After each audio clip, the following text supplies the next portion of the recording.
खुलुमबाय बे समाव आङो नोंथांमोननि गेजेराव माखासे खौरांफोर लानानै फैबावबाय। नोंथांमोना भिडिअखौ फारियै जोबजासिम नायलांदो। दिनै 17 नभेम्बर 2021 दिनैनि साननिफ्राय जागायजेनबाय बिटिसिनि गोजां बोथोरनि रांबावजा जथुमाया। मोनथिनो मोननाय बायदिब्ला बे रांबावजा जथुमाया दिनै 17 नभेम्बर खालिनिफ्राय जागायबाय आरो गाबोन 18 नभेम्बर खालारसिम साननैनि हाबाफारिजों खुंफुंजागोन। मख'नो गोनांदि दिनैनि बे रांबावजा जथुमायाव बेरेखा दोलो बिपिएफनि गासै एमसिएलएफोरा गोख्रोङैनो बाहागो लादों। नाथाय मिथिनो मोननायाव बिटिसिनि बारग' गाहाय मावफुं सोद्रोमा एबा बिपिएफ दोलोनि आफादगिरि बिथां हाग्रामा महिलारिया दिनैनि बे बिटिसिनि रांबावजा जथुमायाव बाहागो लायाखै होनना खौरांनिफ्राय मिथिनो हानाय जादों। दानिया गुबुन खौराङाव फैदो।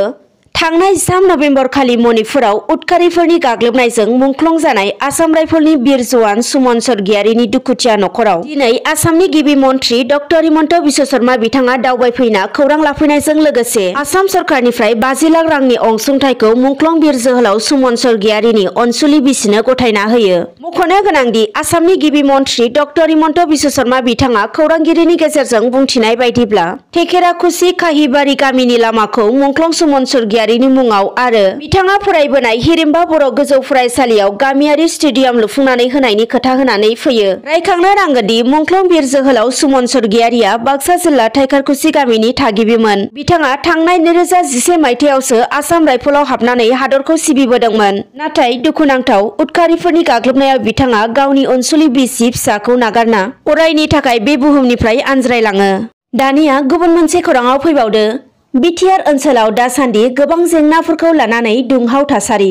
मोनथिनो मोननाय बायदिब्ला दिनै BTR ओनसोलनि सिङाव थानाय गासै भेन्सार फरायसालिफोरखौ प्रभिन्सियेलाइज आरो फोरोंगिरिफोरनि साख्रिखौ सरकारि खालामनांगौनि दाबिजों क'क्राझार जिल्लानि राजमेला फोथाराव अल BTR नन प्रभिन्सियेलाइज LP UP फोरोंगिरि गौथुमा 2 घन्टा धरना हाबाफारिनि गेजेरजों गोख्रोङैनो सोमावसारदों।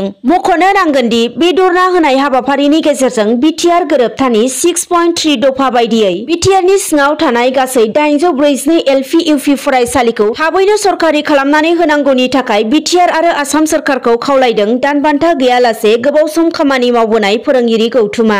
जुदि सरकारा थाबैनो भेन्सार फरायसालि आरो फोरोंगिरिफोरनि जेंनाफोरखौ थाबैनो सुस्रांनानै होआब्ला फैबाय थानाय समफोराव गोख्रोङैनो सोमावसारनाय जागोन होननानैबो गोख्रोङै हुमखि होदों BTRनि गासै भेन्सार फरायसालिनि फोरोंगिरि गौथुमा।